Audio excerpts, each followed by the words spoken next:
बिस्मिल्लाहिर्रहमानिर्रहीम।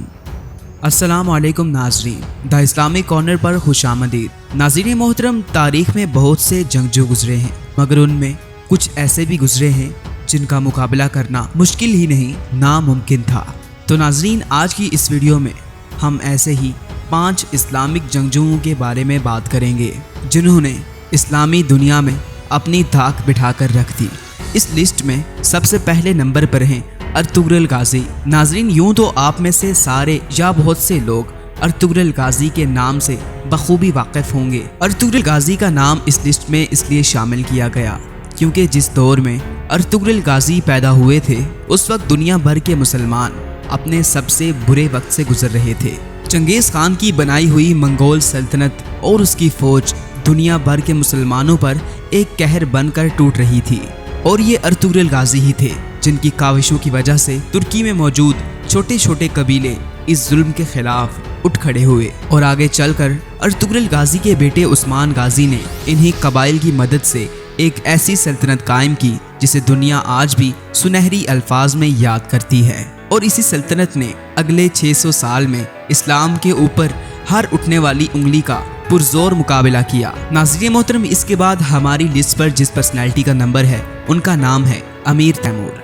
तैमूर 9 अप्रैल 1336 ईस्वी को उज़्बेकिस्तान में पैदा हुए थे। अपनी जहानत और हुनरमंदी की वजह से उन्होंने एक ऐसी सल्तनत को कायम किया कि जिसका एक हिस्सा हिंदुस्तान के शहर दिल्ली और दूसरा हिस्सा द ग्रेट ऑटोमन एम्पायर के साथ जाकर मिलता था। अमीर तैमूर के बारे में ये बात मशहूर है कि बड़े से बड़ा दुश्मन इनसे लड़े बगैर ही हथियार डाल देता था, और इस वजह से अमीर तैमूर को हमेशा तारीख में एक अजीम बादशाह, एक निडर लीडर और एक ज़हीन इंसान के तौर पर याद रखा जाएगा। हमारी लिस्ट की अगली शख्सियत हैं सलाहुद्दीन अय्यूबी। तो नाज़रीन मोहतरम, आपको बताते चलें कि सलाहुद्दीन अय्यूबी अय्यूबिड सल्तनत के एक बादशाह थे जो कि 11वीं सदी की एक मशहूर सल्तनत थी। नाज़रीन मोहतरम, सलाहुद्दीन ऐसे बादशाहों और ऐसे जंगजुओं में शामिल होते हैं जिनको उनकी जहानत के साथ साथ उनकी दरिया दिली के लिए भी याद किया जाता है। सलाहुद्दीन अय्यूबी 1137 को इराक के एक शहर में पैदा हुए, और इन्हीं के दौर में बैतुल मुक़द्दस यानी मुसलमानों के किबला अव्वल को भी फतह किया गया। इसलिए सलाहुद्दीन अय्यूबी को हमेशा तारीख़ इस्लाम में एक अजीम बादशाह और एक रहमदिल हुक्मरान के तौर पर याद रखा जाएगा। दोस्तों, हमारी लिस्ट की अगली शख्सियत वो हैं कि जिनको तारीख ने भुला सा दिया है। वो इंसान जिससे लाखों का लश्कर लड़ने के लिए आता तो अपने दिल में खौफ लेकर आता था। जी तो नाजरीन, हम बात कर रहे हैं मुख्तार अल-सक्सी की। हो सकता है कि आपने ये नाम इससे पहले कभी सुना भी ना हो। दोस्तों, ये बात है आज से 1400 साल पहले की कि जब नबी करीम सल्लल्लाहु अलैहि वसल्लम के नवासे हज़रत इमाम हुसैन रज़ियल्लाहु ताला अन्हु को करबला में यजीद के हाथों शहीद कर दिया गया था।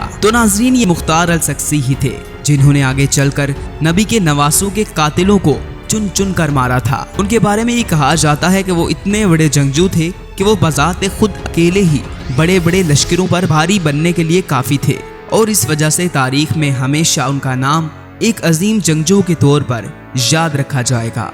नाज़रीन, हमारी इस लिस्ट के सबसे पहले नंबर पर जो हैं वो हैं दामाद रसूल हज़रत अली रज़ियल्लाहु ताला अन्हु। नाज़रीन मोहतरम, जहाँ पर बाकी दुनिया के तमाम जंगजुओं की बहादुरी की दास्तान ख़त्म होती है, वहाँ पर दामाद रसूल फातह खैबर हज़रत अली रज़ियल्लाहु ताला अन्हु की दास्तान बहादुरी शुरू होती है। कहा जाता है कि जब भी हज़रत अली रज़ियल्लाहु ताला अन्हु मैदान जंग में जाते थे तो उन्हें इस बात से कोई फ़र्क नहीं पड़ता था कि उनके सामने कितने अफराद का लश्कर है या उसके पास कितना ज़्यादा असलहा मौजूद है, क्योंकि अली रज़ियल्लाहु ताला अन्हु अकेले ही लाखों के बराबर थे। अपनी पैदाइश से वफ़ात तक हज़रत अली रज़ियल्लाहु ताला अन्हु ने बेशुमार जंगें लड़ी और हमेशा उन्हें फतहयाबी ही नसीब हुई। इस बात में कोई शक नहीं कि जब भी इस्लामी दुनिया के मशहूर जंगजुओं की बात होगी तो उसमें सबसे पहला नंबर हज़रत अली रज़ियल्लाहु ताला अन्हु का ही होगा। तो नाज़रीन, ये तमाम इन्फॉर्मेशन आपको कैसी लगी कमेंट्स करके ज़रूर बताएं। वीडियो आपको पसंद आई हो तो इसको लाइक करें, हमारे इस चैनल को सब्सक्राइब करें ताकि आप हमारी इस तरह की तमाम वीडियोज़ की अपडेट्स सबसे पहले हासिल कर सकें।